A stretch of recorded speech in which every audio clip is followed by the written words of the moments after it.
우리 기도하고 찬양으로 하나님께 영광 돌리겠습니다. 참 주신 하나님 감사합니다. 오늘도 내 가운데 함께 해주시고 또 복되고 거룩한 주일을 허락하셔서 살아계신 하나님 앞에 우리가 거룩한 예배자로 서게 하심에 감사합니다. 이 시간 우리가 목소리 옆에 살아계신 하나님의 이름을 부르며 찬양합니다. 하나님 찬양하는 입술들에게 아버지 하나님 권능을 주시고 평안을 주시고 기쁨을 주시고 하나님 무엇보다도 승리를 충만한 은혜 허락하여 주시옵소서. 홀로 영광 받아 주실 줄 믿사옵고 살아계신 우리 주 예수 그리스도의 이름으로 기도하옵나이다. 아멘. 우리 찬양하겠습니다. 주께서 높은 보좌에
자리에 우리 함께 하고 계십니다. 우리 그 하나님의 이름을 찬양합시다. 우리 변찮은 주님의 사랑과 찬송하겠습니다.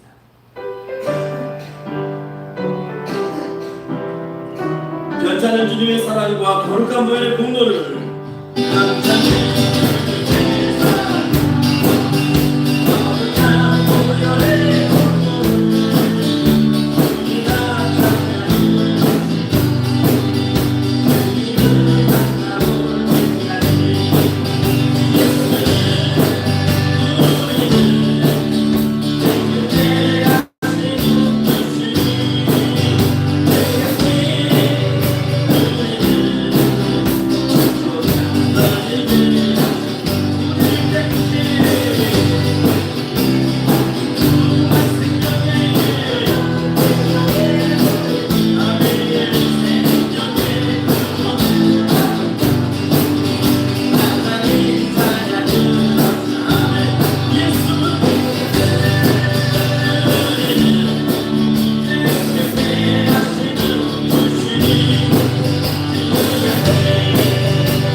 힘입어서 우리 승리하시기를 축원합니다. 이 시간 우리 오직 예수뿐이네 그리고 하나님의 은혜로 우리 찬송하시고 주일 정하시고 예배를 위해서 그 신령한 은혜를 바라보면서 우리 다 같이 기도하겠습니다.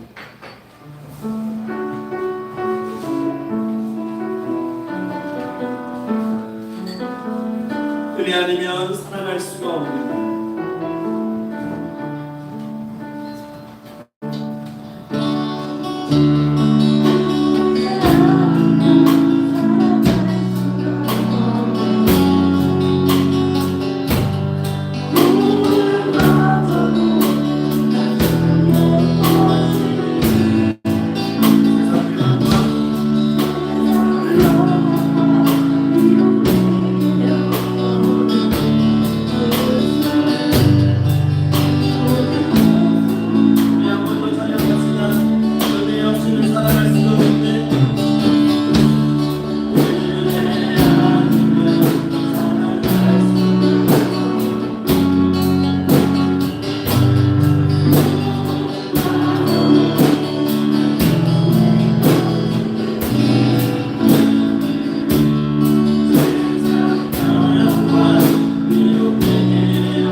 밤에 혼나지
할렐루야. 여호와께 감사하라. 그는 선하시며 그 인자하심이 영원하미로다. 여호와 우리 하나님이 우리를 구원하사 여러 나라로부터 모으시고 우리가 주의 걸어가신 이름을 감사하며 주의 영예를 찬양하게 하소서. 여호와 이스라엘의 하나님을 영원부터 영원까지 찬양할지어다. 모든 백성들아 아멘 할지어다. 할렐루야. 아멘. 잠조시 하나님 감사합니다. 거룩한 복되나 허락하시고 하나님 또 저희들을 예배자로 이 시간 설 수 있도록 은혜 베풀어 주시면 감사합니다. 하나님 이 시간 하늘문을 여시고 신령한 은혜 은사로 채워주시고 하나님 홀로 영광 받아주시며 악한 마귀 사탄이 해방하지 못하는 틈타지 못하는 거룩한 산자물과 같은 예배 되게 하여 주시옵소서. 이제는 열린 시간의 시간입니다. 준비된 모든 순서마다 성령 충만한 은혜 주시고 하나님 친히 기름 부어 주시사 하나님께만 영광 될 수 있도록 하나님 주관하시고 통치하시고 다스려 주시옵소서. 감사드리며 살아계신 우리 구주 예수 그리스도 이름으로 기도하옵나이다. 아멘.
정식교독 시간입니다. 교독문 52번입니다. 교독문 52번 시편 119편의 말씀입니다.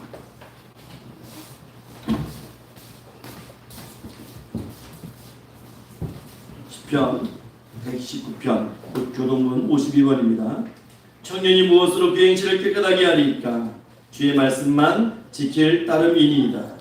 내가 전심으로 주를 찾았사오니 주의 계명에서 떠나지 말게 하소서. 내가 주께 범죄하지 아니하려 하여 주의 말씀을 내 마음에 두었나이다. 찬송을 양식에 주시러 주의 율례를 내게 가르치소서. 내가 주의 법도들을 작은 소리로 읊조리며 주의 길들에 주의하며 주의 율례를 즐거워하며 주의 말씀을 잊지 아니하리이다. 주의 법이 나의 즐거움이 되지 아니하였다면 내가 내 고난 중에 멸망하였으리. 내가 주의 법도를 영원히 잊지 아니하오니 주께서 이것 때문에 나를 살게 하시니 나는 주의 것이오니 나를 구원하소서. 내가 주의 법도들만을 찾았나이다. 악인들이 나를 멸하고 엿보나 나는 주의 증거를 생각하였나이다. 내가 보니 모든 완악한 것이 다 끝이 있어도 주의 계명들은 심히 넓으나이다. 내가 주의 법으로 전에 그리 사랑하는지요 내가 그것을 좋은 자문으로 드리는다. 아멘. 이 시간 다 같이 사도신경으로 우리의 신앙을 살아계신 하나님 앞에 고백하겠습니다. 나는 전능하신 아버지 하나님 천지의 창조주를 믿습니다. 나는 그의 일하신 아들 우리 주 예수 그리스도를 믿습니다. 그는 성령으로 잉태되어 동정녀 마리아에게서 나시고 본디오 빌라도에게 고난 십자가에 못 박혀 죽으시고 장사된 지 사흘 만에 죽은 자 가운데서 다시 살아나셨습니다. 하늘에 오르시고 전능하신 아버지 하나님 우편에 앉아 계십니다. 거기로부터 살아있는 자와 죽은 자를 심판하러 오십니다. 나는 성령을 믿으며 거룩한 공교회 기름에서 받는 꿈의 구원과 영생을 믿습니다. 아멘. 다시 앉으셔서 찬송가 320장 찬송하신 후에 예배를 위해서 송경숙 사모님 대표로 기도해 주시겠습니다.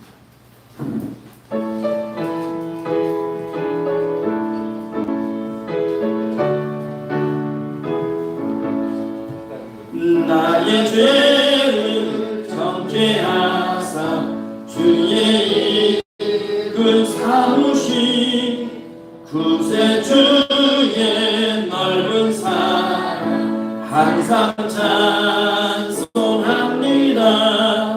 나를 이끌 삼으신 주 주신 능력 주시고 언제든지 주 뜻대로 사용하여 주소서.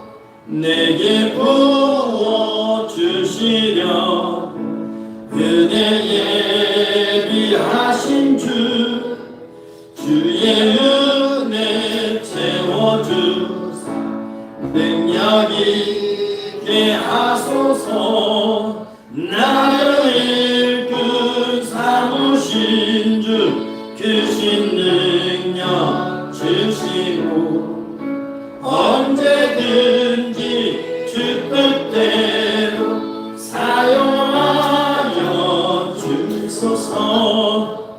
죄의 죄물 풀어주시 주의 능력 그도다. 나를 피로 사신 예수 내 맘속에 오소서. 나를 일꾼 삼으신 주 주신 능력 주시고 언제든지 주 뜻대로 사용하여 주소서. 주여 내게 성령을 충만하게 채우사 생명수가 강물처럼 흐르게 하옵소서. 나를 이끌 삼으신 주 주신 능력 주시고 언제든지 주 뜻대로 사용하여 주소서. 아멘.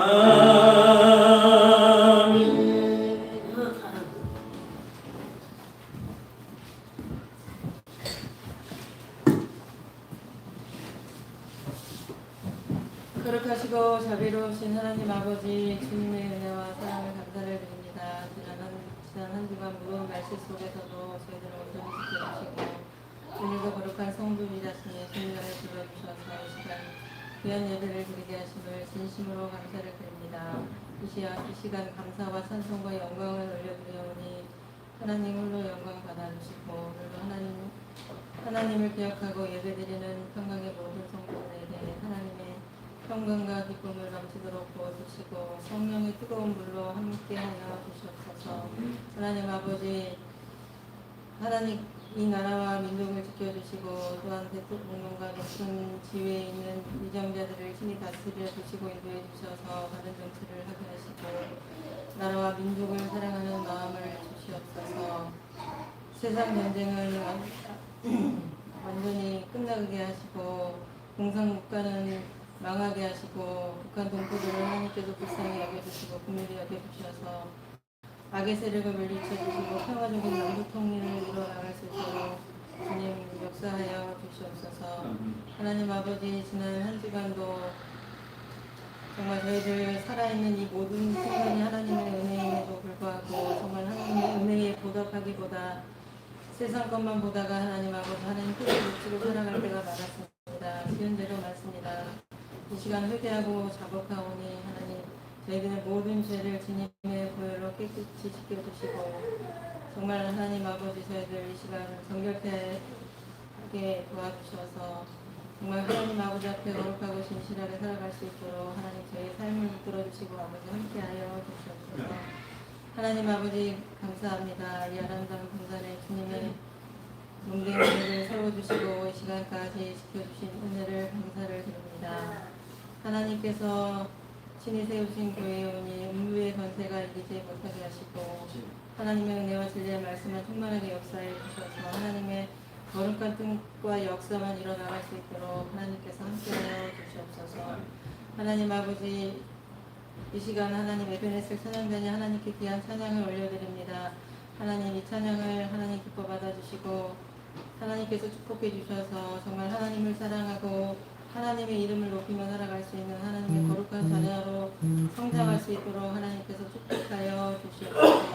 하나님 아버지 오늘도 귀하신 목사님 반상에 세우셨사오니 성령의 권능으로 하나님 붙잡아 주셔서 그 선포되는 말씀이 진리의 말씀, 성령의 말씀이 되게 도와주시고 정말 저희들이 그 말씀을 듣고 하나님 아버지 저희들의 삶이 변화되고 정말 하나님 아버지 앞에 영광 돌리며 살아갈 수 있는 복된 인생들이 다 될 수 있도록 하나님께서 함께하여 주시옵소서. 오늘도 하나님 아버지 육체의 질병을 가지고 있는 평강의 성도들이 많습니다. 하나님 이 시간 치료의 강서를 붙여주셔서 깨끗이 치유하여 주시고 정말 하나님의 사랑과 힘을 부어주셔서 늘 삶 가운데 정말 하나님 승리하며 살아갈 수 있도록 하나님께서 함께하여 주시옵소서. 감사드리며 이분의 말씀 살아계신 우리 주 예수 그리스도의 이름으로 감사하며 기도하옵나이다. 아멘.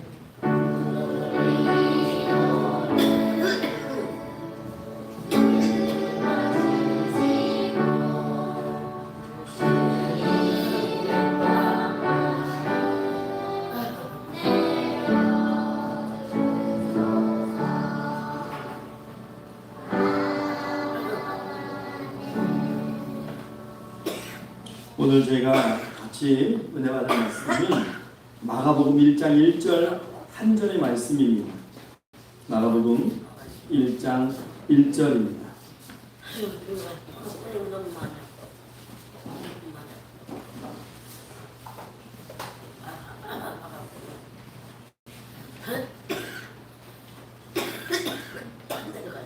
마가복음 1장 1절 한 절의 말씀입니다.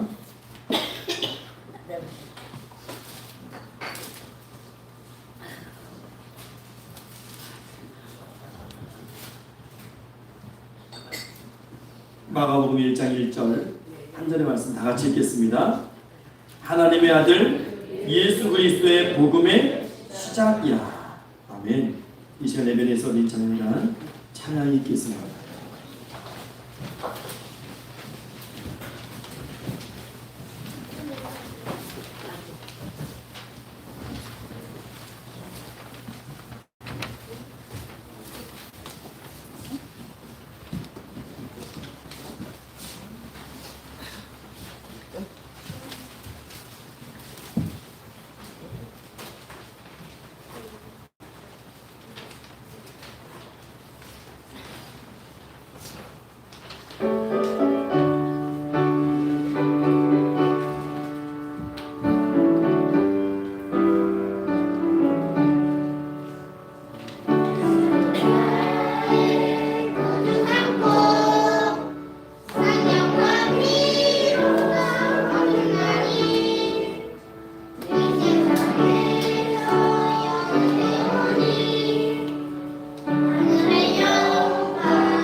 이 시간 할렐루야 장영부 찬양단 찬양이 있겠습니다.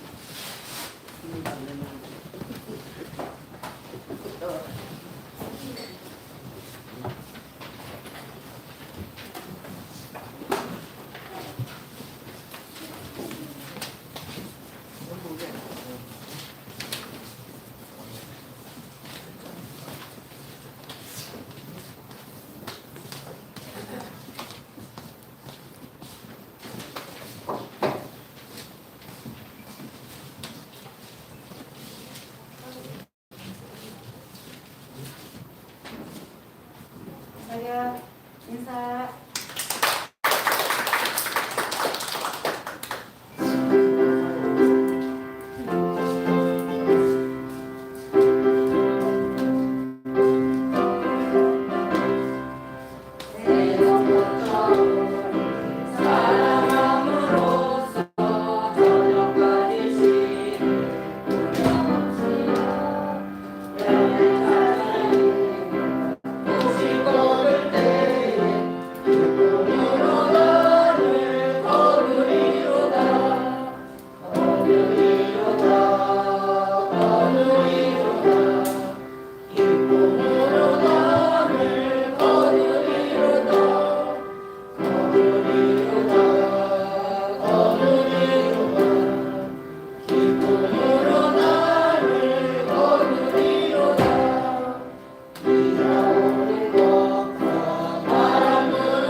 다 같이 기도하겠습니다.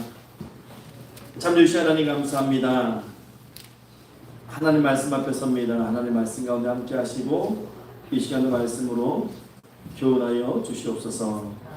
살아계신 우리 주 예수 그리스도 이름으로 기도하옵나이다. 아멘. 할렐루야. 오늘도 이 시간 하나님께서 찾으시는 예배자 되시기를 주의 이름으로 축원합니다. 오늘 복음전도 시리즈 네 번째 시간인데요. 오늘 마지막 로 정했는데요. 여러분 복음전도 시리즈 우리 기억나세요? 맨 처음에 로마서 1장 15절에서 17절 말씀으로 시급한 복음전도라는 제목으로 시작을 해서 우리가 복음전도의 기회, 우리 마태복음 10장 말씀을 통해서 우리 지난주에는 복음의 합당한 생활, 빌립보서 1장 말씀을 가지고 우리가 은혜를 나눴죠. 오늘은 복음 그 자체인 예수 그리스도에 대해서 우리가 한번 다시 생각할 텐데요. 그러니까 복음의 원초적인 설명이에요. 근데 이 예수 그리스도의 이 복음의 설교가 참 은혜가 있습니다. 왜냐하면 예수의 이름에 권능이 있고 능력이 있기 때문입니다. 그래서 여러분 말씀 가운데 막 가슴이 뛰어오르면 여러분 하나님께 다시 한번 기도하시고 또 뜻을 세우시고 그렇게 성령 충만한 은혜를 누리시면 될 것 같습니다. 여러분 마가 하면은 여러분 마가를 혹시 알고 계시나요? 마가는 예수님의 12제자가 아닙니다. 그래서 우리가 마가를 잘 대할 틈은 없는데 다행히 마가가 마가복음을 기록하면서 우리가 마태, 마가, 누가, 요한복음이 사복음서 중에 두 번째잖아요. 마가복음 하면서 마가를 자꾸만 이게 언급하게 되는데 이 마가라고 하는 것은 사람 이름입니다. 마태, 마가, 누가, 요한 다 사람 이름이에요. 마가는 예수님의 제자가 아닙니다. 베드로의 제자입니다. 그것을 우리가 신학적으로 속제자라고 얘기합니다. 속제자는 예수님의 직계 12제자의 제자를 속제자라고 얘기를 해요. 그리고 베드로의 동역자였습니다. 이 마가는. 그래서 예수님의 수제자 베드로가 로마에서 복음을 전할 때 베드로 곁에는 마가가 있었어요. 그래서 사도 베드로를 통해서 예수님에 대한 사역의 생생한 이야기를 듣게 되고 그 들음 가운데 믿음이 점점 크게 성장했을 겁니다. 우리가 흔히 마가복음을 로마인을 위한 복음이라고 이야기를 해요. 왜냐하면 수신자가 로마 교회입니다. 이 마가복음이요, 네로 황제가 이 로마를 통치할 때 로마에 있는 교회, 로마에 있는 사람들을 위해서 기록되었기 때문입니다.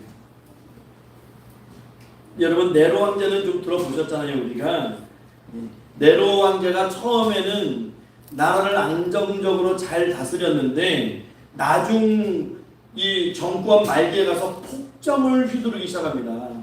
약간 좀 제정신은 아니라고 봐야 되죠. 그래서 AD 64년경에 로마의 대화재가 발생하게 되는데 그 당시 로마 행정구역이 14개 도시로 나눠져 있었어요. 행정구역이 14개로 나눠져 있었는데 그 중에 10개의 행정구역이 이 대화재에 휩싸였을 정도니까 어마무시한 정말 참사가 일어난 거죠. 근데 사람들이 이제 입소문으로 소리문이 나기 시작해요. 이 로마의 대화재가 네로 황제가 벌린 일이래. 그 사람이 이렇게 했대. 그런 장본인이 자기라는 것이 자꾸 소문이 나니까 네로 황제는 뭔가 대책이 필요한 거죠. 그래서 기독교인들에게 방화범이라는 누명을 씌워버려요. 프레임을 씌워버려가지고 박해하기 시작합니다. 여러분 이 정권이 기독교인들 교회에다가 이 코로나라고 하는 이 바이러스를 이게 전파하고 바이러스가 모여서 막 이게 퍼지게 되는 그런 프레임을 씌웠잖아요.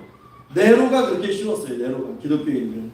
사람들이 막 흥분합니다. 기독교인들을 잡아 처형하기 시작하는데 원형극장이라고 하는 이 콜로세움에서 맹수에 먹여야 되는 건 당연한 것이고 그냥 맹수가 여러분 사람 물면 바로 죽잖아요. 그러니까 어떻게 하면 좀 더 잔인하게 아주 기독교인들 뿌리를 뽑을 수 있을까 해가지고요.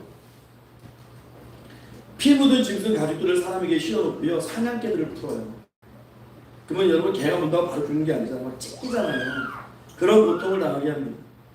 또 십자가에 못 박아버려요. 그 다음에 몸에 기름을 뿌려놓고 24시간 내내 로마의 인간 가로등으로 불질러가지고 사람의 몸을 태웁니다. 얼마나 두려웠을까요? 지나가는데 저녁 때서 이게 밖을 바라보는데 화나죠. 이거 무슨 일이지? 또 화재야? 화난데 거리를 따라 불이 켜지는데 요즘 세상처럼 그게 사람이에요. 사람 몸에다 유향을 바르고 막 기름을 뿌려놓고 밤새 이미 죽었음에도 불구하고 계속 불을 켜놓는 이런 것들을 여러분 이 베드로가 다 봤단 말이죠. 사도들이 다 봤단 말이죠. 그래서 베드로가 로마의 교인들에게 또 하나님의 믿음의 사람들에게 격려하는 거예요. 막 위축되고 무섭고 두렵고 하니까. 그래서 베드로전서 4장 12절에 이렇게 기록합니다. 우리 화면 보고 한번 읽어볼게요. 4장 12절 시작. 사랑하는 자들아 너희를 연단하려고 오는 불시험을 이상한 일을 당하는 것 같이 이상히 여기지 말고. 이렇게 권면을 하는데 베드로는 로마 문화나 로마 언어에 익숙하지가 않아요. 베드로가. 그래서 믿음의 아들, 자기의 통역자로 같이 동역했던 마가를 통해서 기록을 하기 시작합니다.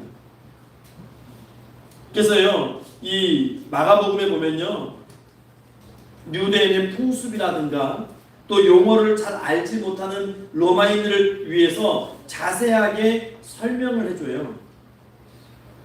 그래서 이 마가복음에는 좀 독특한 특성들이 있는데, 음식을 먹기 전에 손 씻는 것이라든가, 밖에 나갔다 오면 발에 물을 뿌린다든가, 또 6월절에 양을 잡는다든가 하는 그런 설명들을 마가복음은 충실하게 합니다.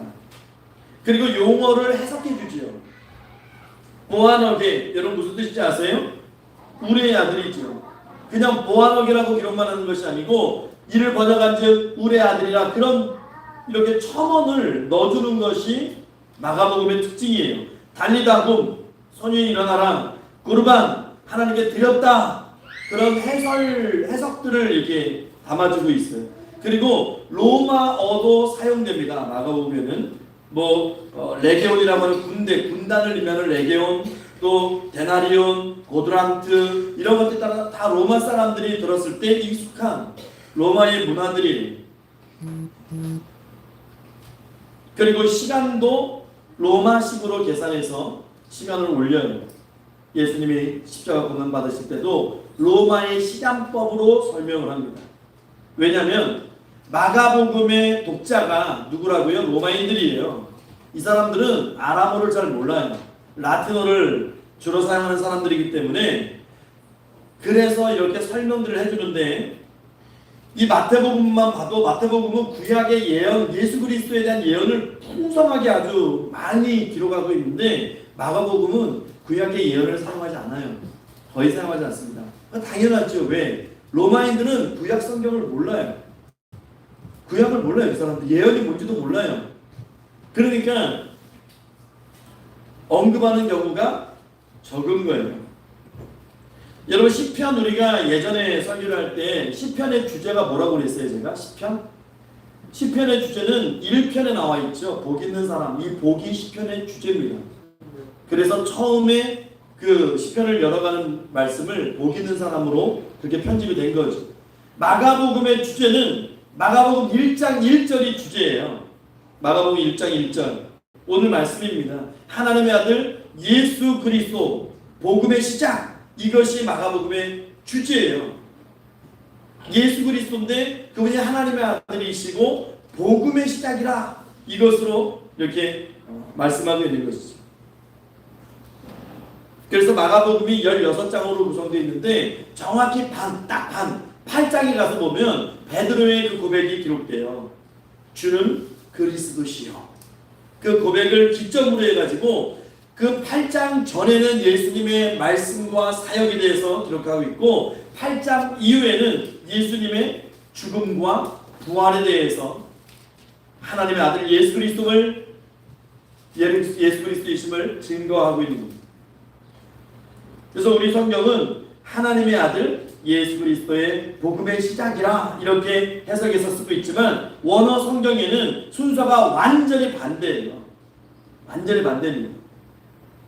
우리가 그래서 오늘 1장 1절 말씀을 통해서 우리가 전하는 복음, 그 원론적이고 원초적인 그 핵심에 대해서 우리가 한번 좀 살펴보기를 원하는데요. 원어 성경의 순서에 따라서 한번 해볼게요. 그건 첫 번째가 뭐냐면 복음의 시작이에요. 원어 성경 복음의 시작부터 나옵니다. 복음의 시작이다. 마가복음의 첫 원어의 단어는 시작입니다. 시작. 아르케. 시작. 그리고 복음의 시작이라 할 때 시작. 그게 아르케인데, 이 단어가 언제 쓰인 단어냐면 요한복음 1장 1절에 태초라는 단어를 쓰죠. 그 단어로 동일한 단어. 동일한 단어. 창세기 1장 1절에 태초와도 동일한 단어입니다. 그러니까 새로운 시대가 열렸다는 거예요. 복음의 시작. 그 새 시대의 특징을 복음이라고 이야기합니다. 복음. 고통과 슬픔의 시대가 지나가고 기쁘고 즐겁고 그런 새 시대가 열린 건데 여러분 지난 제가 이 복음에 대해서 설교하면서 복음이 어떤 뜻이라고 말씀드렸죠? 복음 혹시 기억하세요? 복음이 뭘까요? 복음이에요. 복음이 아니고 복음. 기쁜 소식. 네. 맞아요. 유앙겔리온이라고 얘기했어요. 유앙겔리온. 소식이라는 단어가 합쳐서 유앙겔리온이 복음입니다. 그래서 좋은 소식, 기쁜 소식. 네. 근데 여러분, 복음은요, 구약에서 먼저 사용됐습니다. 복음은. 여러분 이상하지 않으세요? 복음이 구약에서 먼저 사용됐다고? 신약 성경에 봐도 복음이 다 신약에만 있지 구약에는 없는데 왜? 좀 궁금하시죠? 조금 후에 제가 설명을 드릴 거예요. 그러면 당시 이방인들, 지금 로마 사람들에게 이게 마가복음이 전해지는데, 서신이 전해지는 건데, 당시 예수님 시대 당시 또 초대교회 당시 이방인들이 갖고 있었던 복음의 개념은 어땠을까요? 이방인들이 복음을 이해했을까요? 여러분 이게 정말 재밌는 건데, 이방인들이 복음의 개념을 알아요. 유앙겔리온이라고 하는 개념을 안다고요. 왜냐하면 1906년에 고대 비문이 발견되는데요. 이게 BC 9년, 그러니까 예수님이 탄생하시기 전에 기록된 비문이에요. 근데 이 비문의 내용이 주제가 뭐냐면 로마 황제를 신으로 숭배하고 경배하라는 것을 촉구하는 기록이에요. 이 막시무스라는 사람이 썼는데, 로마 황제 아구스토를 신이 보낸 구세주다, 우리를 구원했다라고 이야기합니다. 이 황제를 복음의 시작이다 이렇게 얘기를 해요. 그러니까 무슨 얘기냐면, 이 아구스토가 전쟁을 종식시키고 나라의 번영을 갖고 오게 되고 평화를 끼쳤어요. 그래서 로마의 사람들은 이 아구스토를 황제를 뛰어넘어서 이제는 구주다라고 얘기하는 거예요. 구세주, 그렇게 부르라는 거예요. 그래서 이 마가복음에 복음의 시작이라 이 말이 괜히 있는 게 아닙니다. 이거 의도적으로 마가가 이 단어를 들고 나온 거예요. 왜냐하면 마가가 이 마가복음을 기록할 당시에 이방인들은 복음이 있었다니까요. 근데 복음이 하나님의 아들이신 예수 그리스도로 시작되는 복음이 아니고, 그냥 황제가 우리에게 평안을 주니까 그냥 황제를 뛰어넘어서 우리가 신으로 숭배하자 하는 그 복음의 개념을 갖고 있었어요. 그래서 신전이 세워지기 시작합니다. 황제를 기리는 신전이 세워지게 되고, 또 사람들마다 이렇게 고백하는 거예요. 신의 아들 가이사, 아구스토의 복음의 시작이다, 이렇게 이야기를 하는 거예요. 이럴 때 여러분, 지금 마가복음의 이 마가가 새로운 복음의 개념을 가지고 로마인들 앞에 섰는데, 이 당시는 로마가 이 지역을 다스리는 집권 국가였거든요. 담대하게 선언하는 거예요. 하나님의 아들 예수 그리스도의 복음의 시작이라. 여러분 이게 쉬웠을까요? 이 말이? 이거는 완전히 로마의 그 사람들의 복음의 개념에 반박하는 거잖아요. 로마 사람들을 보면 예수는 실패한 정치 세력에 불과한 거예요. 그것도 한 조그만 속국에, 그것도 그 나라의 사람들에게 배신당하고 십자가에 못 박히게끔 처형된 사람인데, 실패한 그 사람이 복음의 시작이다, 로마인들에게 전해지는 이거든요. 목숨 걸어야 되는 상황이죠. 그래서 이 신앙 때문에 베드로가 로마에서 순교했고, 사도 바울도 로마에서 순교하는 거예요. 이 신앙 외치다가. 그러니까 마가도 순교 각오하고 죽을 거 각오하고 이 마가복음 첫 머리에 자기의 신앙을 분명하게 새겨놓는데, 그것이 오늘 1절 말씀이 하나님의 아들 예수 그리스도의 복음의 시작이다. 그러니까 너희들이 말하는 로마 황제 가이사 아구스토의 복음의 시작이 아니고 하나님의 아들 예수 그리스도의 복음의 시작이라. 여러분 이 당시 이 복음이라고 하는 단어의 무게 생명을 걸어야 되는 거예요. 생명을. 우리는 지금 너무나 편하게 복음을 이야기하고 또 믿음과 신앙을 이야기하지만 이 마가복음서가 기록되는 시대만 해도 복음이라는 얘기를 꺼냈을 때는 여러분 목숨을 걸어야 되는 거예요. 이 시간에 우리에게도 이런 분명하고 확신에 찬 복음에 대한 신앙 고백이 있기를 주의 이름으로 축원합니다. 그러게 될 때에 정말 성령이 역사하시는 거죠. 그리고 우리가 복음을 이야기할 때 적어도 이 시대의 복음의 이 단어의 가치와 무게를 우리가 생각하면서 얘기를 해야 되는 거예요. 그러면 복음이 무엇인지 한번 살펴볼까요? 제가 아까 처음에 말씀드렸죠. 복음을 제일 먼저 이야기한 것은 신약이 아니고 구약이에요. 여러분 어딘지 아세요? 여러분 복음의 선지자 하면 누굴까요? 이사야입니다. 이사야. 그래서 우리가 마태, 마가, 누가, 요한복음을 사복음서라고 얘기하는데 구약의 이사야서를 제5복음서라고 이야기를 해요. 그래서 우리가 이사야서를 통해서 복음의 의미를 살펴봐야 돼요. 이사야는요 예수님보다 약 740년 전에 태어났던 사람입니다. 그런데 하나님이 주신 환상과 계시를 통해서 마치 미래의 일들을 과거처럼 막 기록했던 하나님의 종이었고 선지자였죠. 그래서 예수 그리스도의 고난까지도 이사야 53장에 기록하고 있는 거예요. 우리가 먼저 이 이사야서의 복음을 한번 찾아볼까요? 이사야 40장 9절을 우리 화면을 보고 한번 읽어볼게요. 이사야 40장 9절입니다. 시작.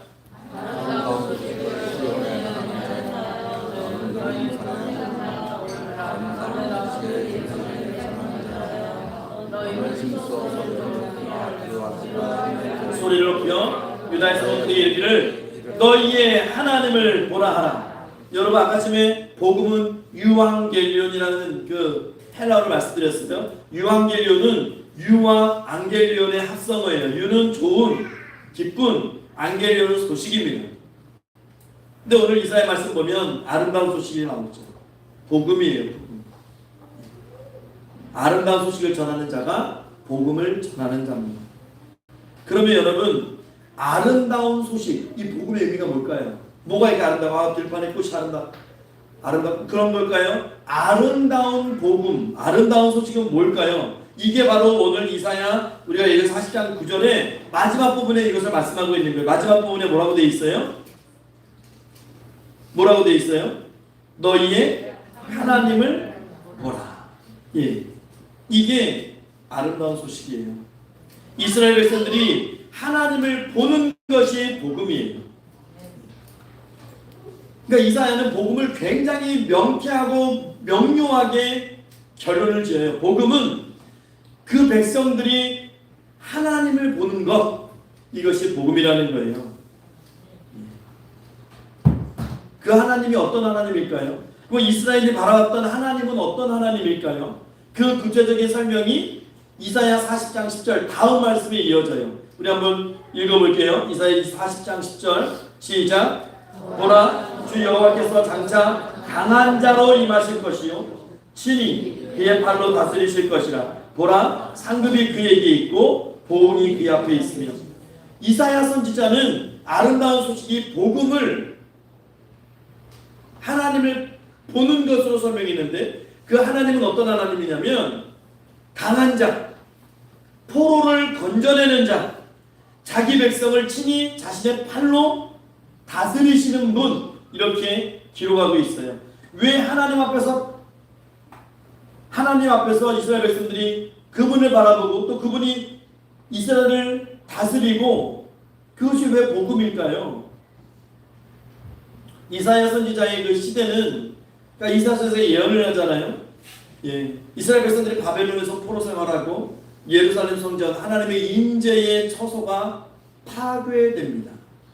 예, 굉장히 이 유대인들에게 굉장히 끔찍한 믿을 수 없는 소식인 거예요. 살아계신 하나님, 홍해를 갈랐던 하나님의 임재의 처소인 성전이 예루살렘 성전이 이방인들에 의해서 완전히 회파되고 부셔졌다는 것은 믿을 수 없는 일이에요.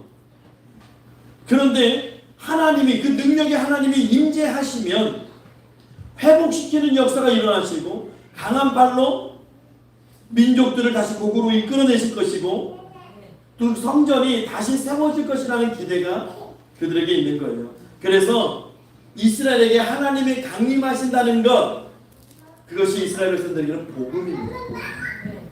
그래서 하나님을 바라보는 것이 복음이에요. 그래서 이사야 52장 7절 한번 읽어볼게요. 이사야 52장 7절 시작. 좋은 소식을 전하며 평안을 공포하며 복된 소식을 가져오며 구원을 공포하며 시온을 향하여 이르기를 네 하나님이 통치하신다 하는 자의 산을 넘는 발이 어찌를 아는가. 여러분 지금 이사야 52장 7절에 복음이 몇 번 사용된지 아세요? 좋은 소식, 복된 소식, 구원, 네 하나님이 통치하신다. 이게 다 구원이에요. 이게 복음이라고요. 네 하나님이 통치하신다라고 외치는 자의 그 발, 산을 넘는 자들의 발, 얼마나 아름다운가. 복음을 전하는 사람들이 있죠. 하나님이 통치하시면 평화와 복과 구원이 오는 거예요. 그래서 이사야가 선포하는 거죠. 좋은 소식을 전하며 평화를 공포하고 복된 소식을 가져오고 구원을 공포하는 거예요. 그래서 하나님이 통치하시게 되면 평화가 오고 복이 오고 구원이 임하는 것입니다. 이건 이제 하나님의 임재 속에 그냥 따라오는 것들이에요. 물론 하나님이 막 보응하시고 죄를 심판하시는 임재는 안 그렇지만 일반적으로 하나님이 통치하시는 곳에는 하나님의 평화와 복과 구원은 그냥 자동적으로 하나님을 따라오는 것들이 있죠. 그럼 우리 삶에도 동일하게 적용되는 거예요. 여러분 평안이 없으십니까? 아니면 복받는 그런 삶을 소망하십니까? 구원의 확신이 넘치는 놀라운 삶을 원하십니까?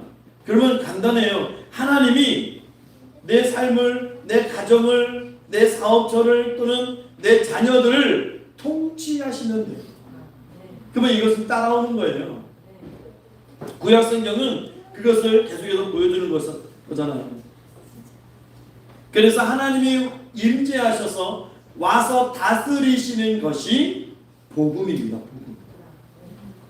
그래서 여러분 재밌는 게 히브리어로 이 복음이라는 단어가 그러니까 이스라엘 말로 베소라예요. 베소라인데 이 베소라라고 하는 이 단어가 어디에서 나오는 단어냐면 마사르라고 하는 단어인데 마사르는 뭐냐면 육체입니다. 육체. 이 육체에서 이 복음이 나왔다는 거예요. 이 개념이 어디 쓰여지냐면 요한복음 1장에 나와요. 요한복음 1장 14절의 상반절 한번 읽어볼게요. 시작. 말씀이 육신이 되어 우리 가운데 거하시니 하나님이 육신으로 오시는 건 바로 히브리 말로 복음입니다.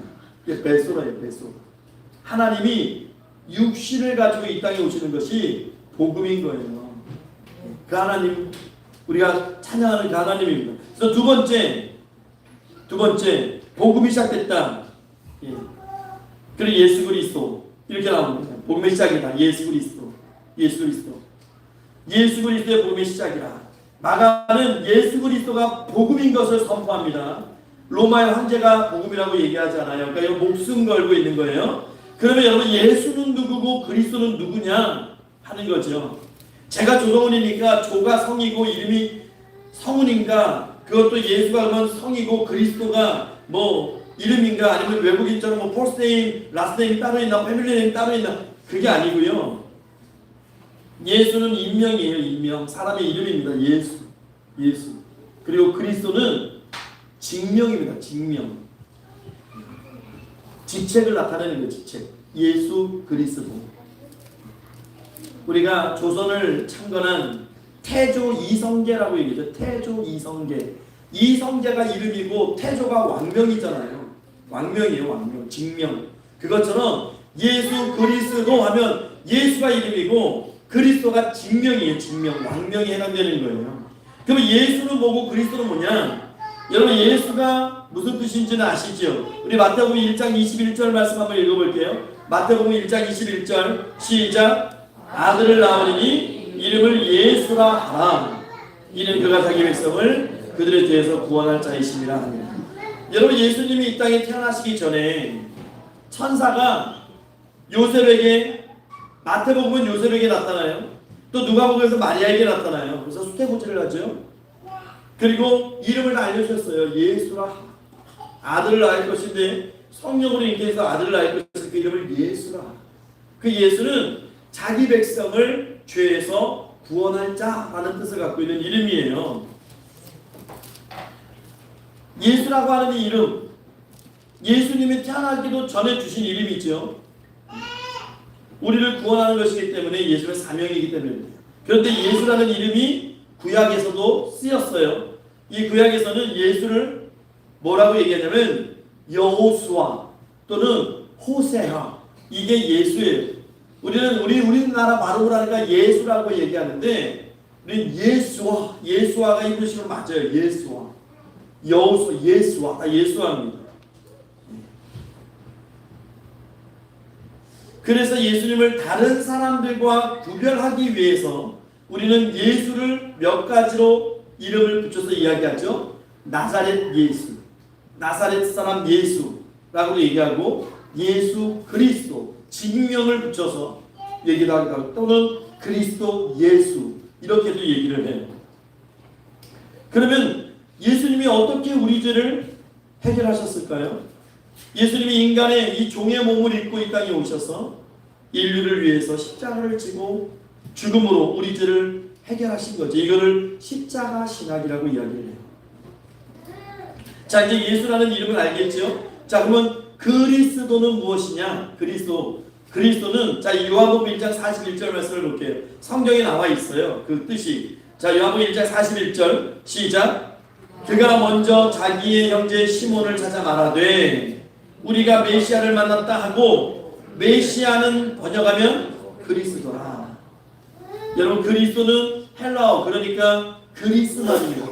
그리스도가 그리스 말이고, 이 메시아는 히브리어예요. 단어는 뜻은 똑같습니다. 똑같은 거예요. 그리스도나 메시아나 똑같은 말인데, 이 말은 기름 부음 받은 자라는 뜻이에요.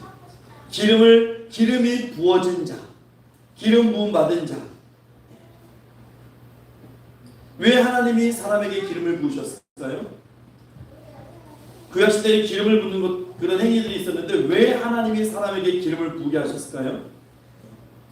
그것은요, 어떤 특정인에게 기름을 부어서 그 사람이 하나님을 대신해서 특정한 일을 할 수 있도록 하나님께서 위임하시는 뜻이 있어요.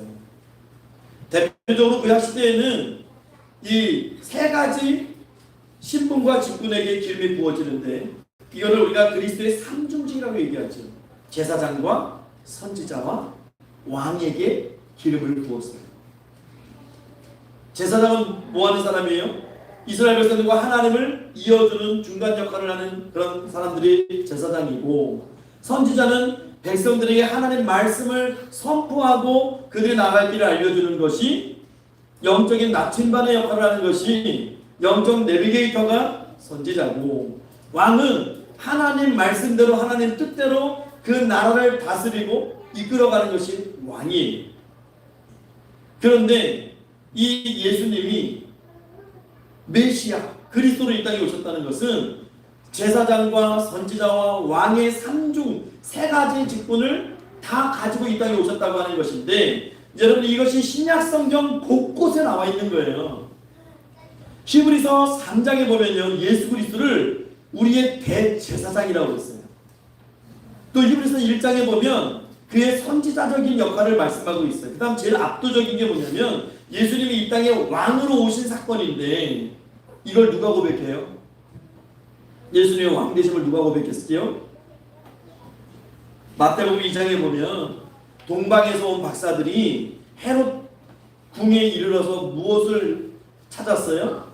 유대인의 왕으로 나신 이가 여기 계시냐? 이렇게 질문하잖아요. 왕으로서 성경이 인정하는 거죠. 그래서 상중직, 예수님의 상중직이 이루어지는 거예요. 유대인의 왕으로 나신 이가 여기 계시냐? 그렇게 얘기하죠. 그래서 예수님이 왕으로 와서 새로운 시대를 열어버린 거예요. 로마의 황제가 연 것이 아니라고 지금 마가가 이야기하는 거예요. 그러니까 세상이 말하는 세상적 복음의 가치에 대해서 마가는 목숨 걸고 그게 아닙니다라고 예수 그리스도의 참된 그 복음을 선포하고 설명하고 있는 것이죠. 그 예수님이 오늘도 우리의 왕으로 우리의 삶을 다스리시고 인도하시는 거예요. 그래서 우리가 예수님의 이름을 고백하고 그 예수 이름을 전하게 되면 그 이름에는 무한하신 권능과 능력이 있기 때문에 그 이름의 역사가 일어나는 것입니다. 그래서 우리도 왕 되신 예수님께 기쁨으로 나아가고 감사함으로 그를 경배하고 즐거운 마음으로 그의 다스림을 받기를 바랍니다. 잠시만요. 강인아, 강인이 나갔어? 강인아, 누구 오신 것 같아? 강인이 데리고. 누구 오신 것 같아? 부모.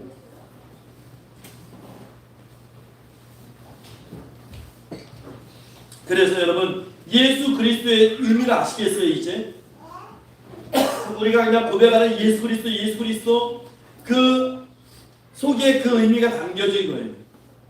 자, 그러면 마가복음 1장에서 하나님의 아들 예수 그리스도의 복음의 시작이라, 이게 원어에서는 반대로 해석됐다고 했어요. 복음의 시작 예수 그리스도, 예수 그리스도는 하나님의 아들, 이렇게 봐서 하나님의 아들에 대해서 한번 볼까요? 마가는요, 예수님이 그리스도인 동시에 하나님의 아들이라고 증거합니다. 예. 그러니까 오늘 말씀 보면 이 본문의 논리적 순서가 이런 거예요. 복음의 시작이라, 이 땅에 그래서 새 시대가 열렸다. 누구에 의해서? 예수 그리스도에 의해서. 예수님의 왕으로 강림해서 이 땅을 다스리게 됐다. 그 결과 이 땅에 새로운 시대가 도래했다. 그렇다면 예수님은 왕이신데 어느 계통의 왕이시냐 하는 거죠. 근데 이 세상의 왕들처럼 뭐 세습되거나 뭐 선대로부터 왕권을 이어받는 그런 개념이 아니라는 거예요. 그런 개념이. 예수님은 하나님의 아들이기 때문에 자기 백성을 다스리는 왕으로 하늘로부터 강림하셨다는 거예요. 그래서 세상 왕들과 질적으로 다르다는 거지. 그래서 그 나라는 결코 망하거나 쇠하거나 기울지 않고 영원하다는 겁니다.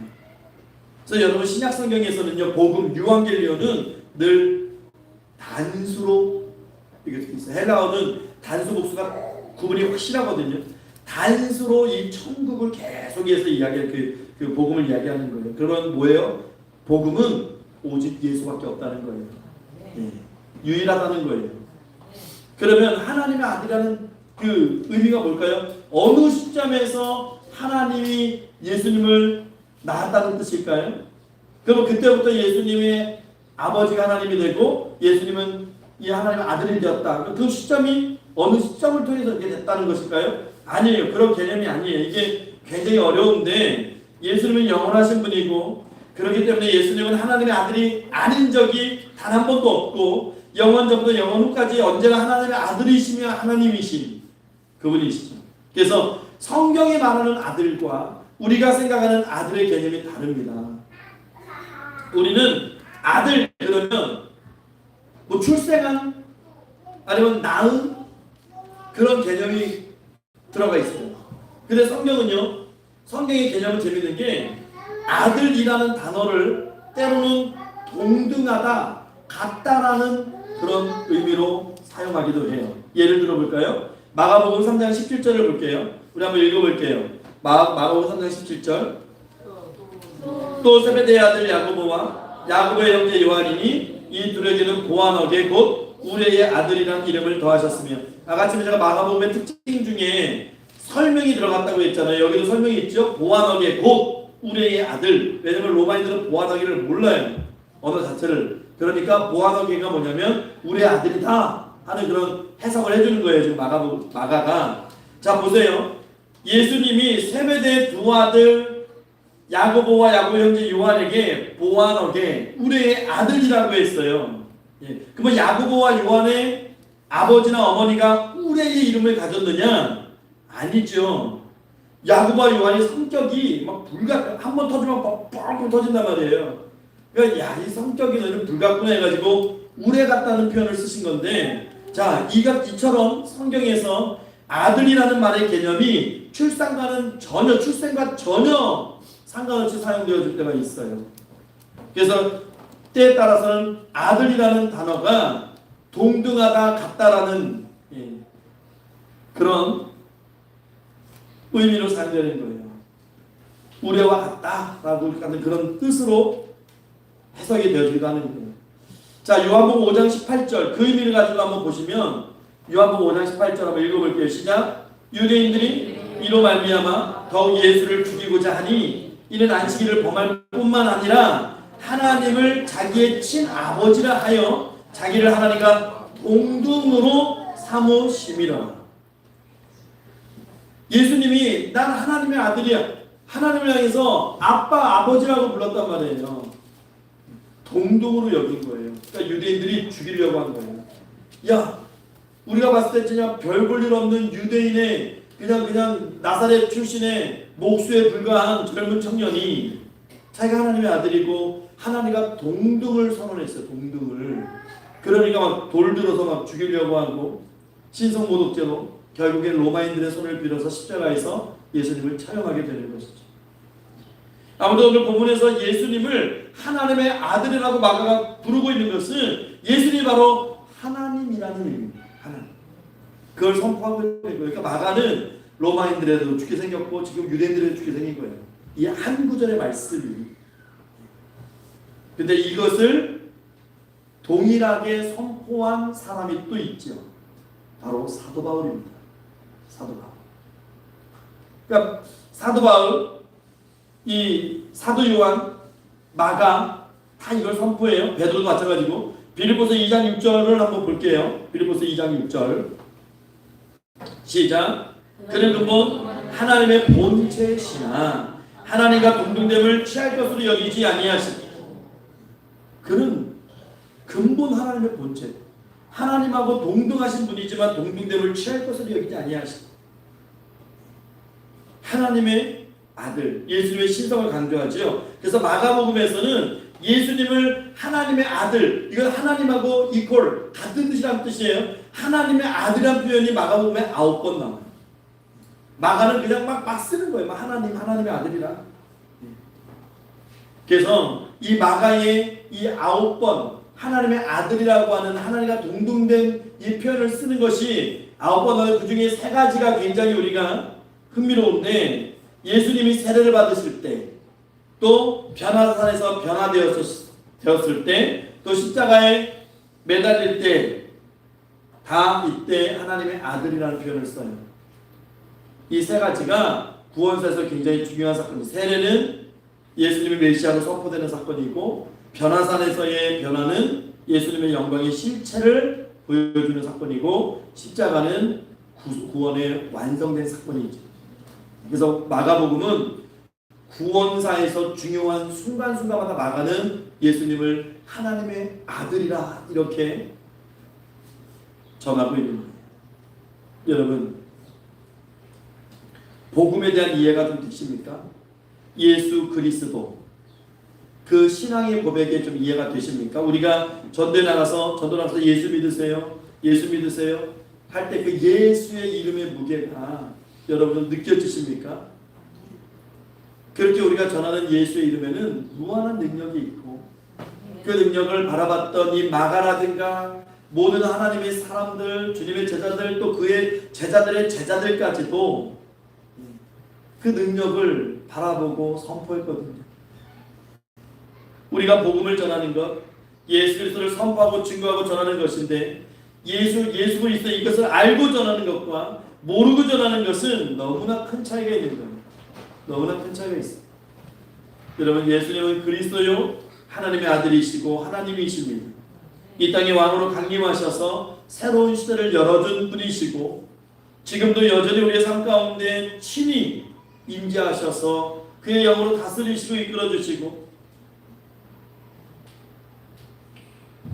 그 예수 그리스도를 기쁨으로 증거하며 사는 사람들이 그리스도인들이에요. 그래서 그리스도인들은 무슨 뜻이에요? 그리스도를 따르는 무리들입니다.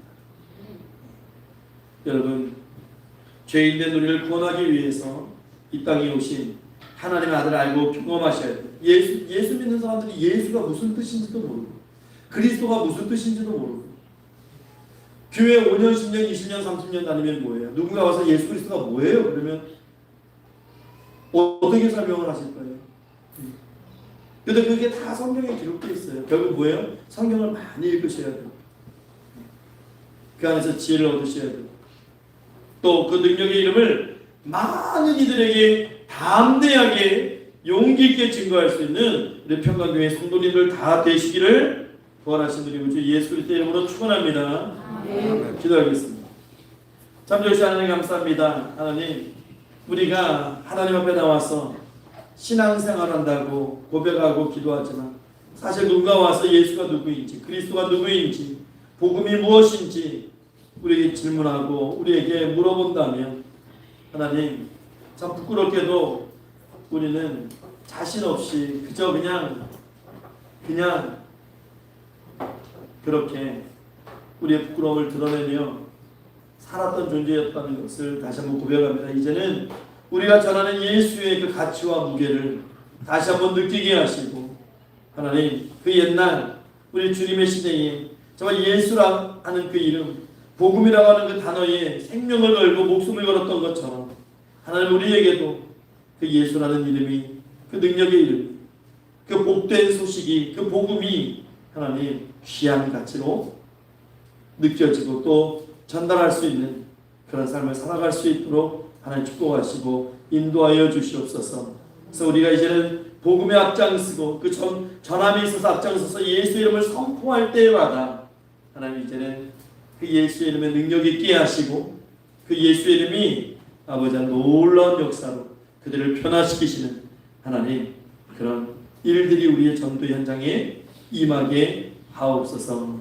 감사드리면서 함께 계신 우리 주 예수 그리스도 이름으로 기도하옵나이다. 아멘. 우리 다같이 찬송가 96장 같이 찬송하시면서 하나님 앞에 봉헌하겠습니다. 찬송가 96장.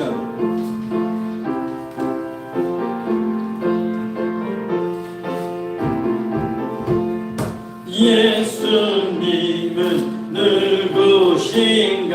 의는 자의 위로와 없는 자의 풍성이며 전한 자의 높음과 잡힌 자의 노임되 우리 기쁨 되시네. 예수님은 누구신가? 약한 자의 강함과 눈먼 자의 빛이시며 병든 자의 고침과 죽은 자의 부활되고 우리 병 대신에 예수님은 누구신가? 주한 자의 정함과 죽은 자의 생명이 죄인들의 중보와 멸망자의 구원되고 우리 평화 되신 예수님은 누구신가? 온 교회의 머리와 온 세상의 구주시며 모든 왕의 왕이요 심판하실 주님 되 우리 영광 되시네. 아멘. 복음 기도하겠습니다. 참 좋으신 하나님 감사합니다. 이 시간 우리 사랑하는 평강의 성도님들 하나님 앞에 감사하는 마음으로 즐거이 자원하여 예배를 드립니다. 하나님 기뻐 받아주시고 하나님 흠명하여 주시옵소서. 이 영복에 손댄 하나님의 성도들의 삶을 기억하시고 그들의 삶에 하나님 은혜와 은총 내려주셔서 그들이 땅 살아갈 때에 건강 때문에 하나님 또 물질 때문에 또 자녀들 때문에 시험에 들지 않게 하시고 늘 하나님과 동행하며 하나님 뜻을 풍성한 가운데 전하는 복된 삶을 살아갈 수 있도록 하나님 함께해 주시옵소서. 하나님 또한 이 예물이 온전히 쓰임받는 예물 되기를 원합니다. 하나님 사용하여 주셔서 아버지 하나님께서 원하시는 아름다운 열매 맺게 하시고 이 예물을 통해서 더더 풍성한 하나님의 사역을 다 감당할 수 있도록 은혜와 복을 더해 주시옵소서. 감사드리며 살아계신 우리 주 예수 그리스도의 이름으로 축복하며 기도하옵나이다. 아멘.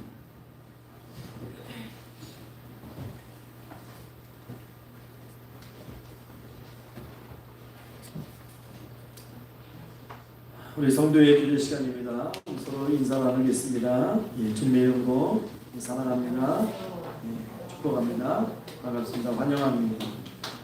교회 소식 주보 뒷면을 참고하시기 바랍니다. 2023년 표어 하나님만 바라라입니다. 하나님도 바라라가 아니고 하나님만 바라라. 우리에게 하나님 한 분이시면 충분합니다. 하나님 주신 말씀 주신 교회 중심의 신앙생활 하시고요. 올해 교회 오늘을 위해서 늘 기도하며 전도하는 교회 되시기 바랍니다. 노예 목지사 설립을 위해서 다 함께 기도하시고 기도해 주시고 힘을 더해 주시고 이제 8월입니다. 하나님 앞에 거룩한 자로 기억되는 삶을 살아내는 8월 되시기를 주의 이름으로 축원합니다. 주일학교 학생부 청년배 부흥과 재정을 위해서 기도해 주시고 거리 전도를 위해서 기도해 주시고 좀 날씨 선선해지면 기간별로 참여해서 예수의 이름을 전하는데 모두 참여했으면 좋겠습니다. 8월 행사 먼저 오병의 캠프 은혜 가운데 잘 마쳤고요. 오늘 8월 6일 말국 식사가 준비되어 있습니다. 예배 끝나고 다 우리 같이 또 서로 축복하는 마음으로 식사 교제 나누겠습니다. 그리고 센터에서 역사 탐방을 8월 11일 날 서울로 갑니다.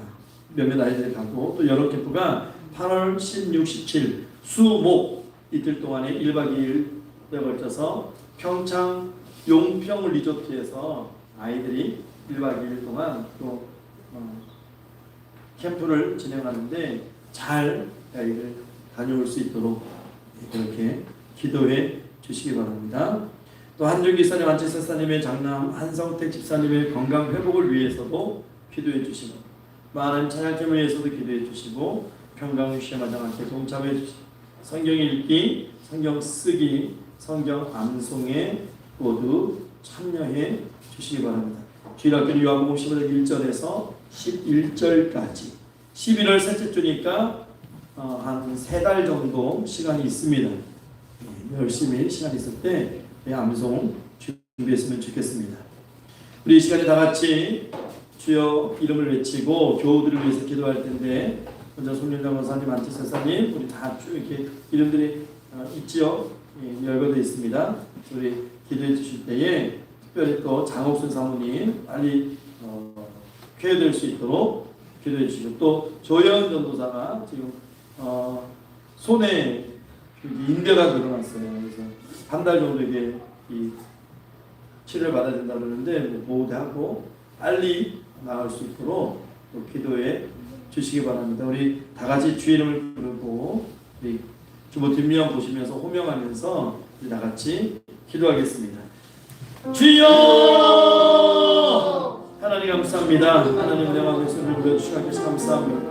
하나님 먼저 아버지 장호수 사모님 기억하시고 아버지 하나님 또 연약하신 내전에서 기력 주셔서 회복되게 하시고 주님의 은혜로 아버지 하나님 그 은혜로 살아갈 수 있도록 하나님 축복해 주시고 함께해 주시옵소서. 하나님 함께해 주시고 내전에 역사해 주시고 아버지 은혜로 아버지 붙잡아 주시옵소서. 아버지 주연자로서 아버지 또 앞으로 또 힘나게 하시고 하나님 은혜 가운데 온전히 아버지 하나님 함께 하시고 치유해 주시옵소서. 아버지 하나님 아버지 삶을 살아가게 하시고 하나님 여사님 아버지 하늘이 저리 낫게 하시고 아버지 하시사님 어디 못 있을 때 개피낫게 하시고 아버지 여사님 아버지를 구하시고 허락해 주시며 하나님 이 시간 간절히 허락하시는 한산대사님 아버지 깨끗하게 하셔서 이 마지막 때에 하나님의 참된 아버지 하나님 일꾼으로 아버지 또 한인자로 쓰임받을 수 있도록 하나님 축복해 주시옵소서. 아버지 하나님 최남용 목사님 연희 강변을 받아서 모세에 주셨던 아버지 기력을 주시고 손을 믿는 기력을 주시옵소서. 아버지 최연사님 머리 깨끗이 낫게 하시고 아버지 맑은 머리와 주시는 하나님 비배게 하시고 이 세상 오갈 때마다 강건할 수 있도록 주님 지키셔서 아버지 하나님 하나님께서 늘 함께 해주시고 축복의 길로 인도하시고 함께 해주시옵소서. 성도와 아버지 하나님 정인한 유아 정화선이 축복하시고 아버지 하나님 또 성인의 공동체 위에도 하늘의 은총 내려주셔서 아버지 하나님 사명 감당하는 공동체 될 수 있도록 축복해 주시옵소서. 감사합니다. 우리 다같이 일어나셔서 찬송가 620장 찬송하신 후에 축도로 예배를 마치겠습니다.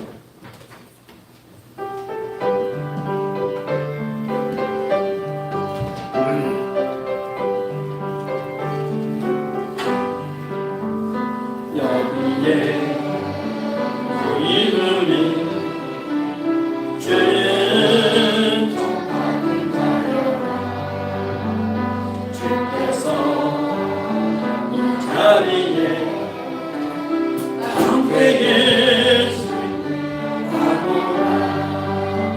언제나 주님만을 찬양하며 따라가리니 시험을 당할 때도 함께 계시는 믿노라. 이 믿음 더욱 굳세라. 주가 지켜주신다. 어두운 밤에도 주의 밝은 빛 인도하여 주신다.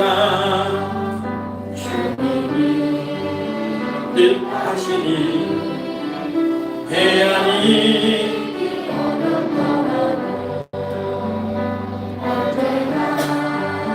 주 뜻 안에 내가 있으노라. 사랑과 말씀들이 나를 더 새롭게 하니 때로는 넘어져도 주스님 믿노라네. 이 믿음 더욱 굳세라. 주가 지켜주신다. 어두운 밤에도 주의 밝은 빛 인도하여 주신다.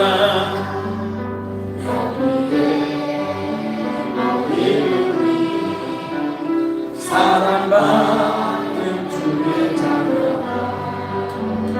주께서 뜻하신 바 우리 통해 주신다.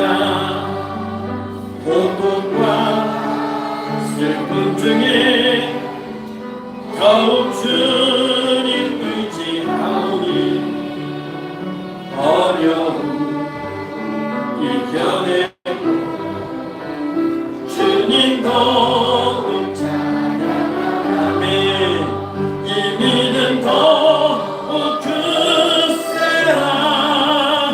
주가 지켜주신다. 어두운 밤에도 주의 밝은 빛 인도하여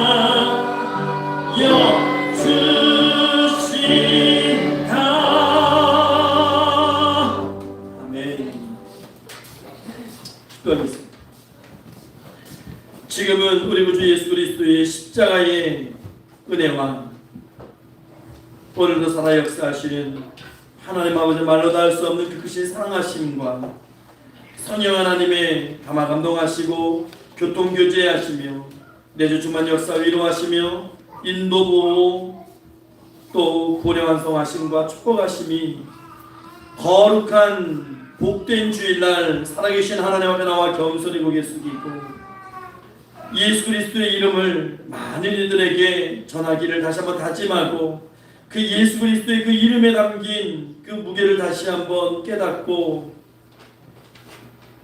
그 살리는 그 이름을 증거하기를 소망하는 고개 숙인 평강의 모든 성도들 머리 위에 그들의 권속들과 가족들 위에 그리고 맡겨진 사명과 사역 위에 그리고 특별히 이 시간 예배하는 오늘 심령들 사랑하는 아이들 학생들 청년들 위에 그리고 이 교회 위에 이제로부터 영원 무궁토록 항상 함께 있을지어다. 아멘.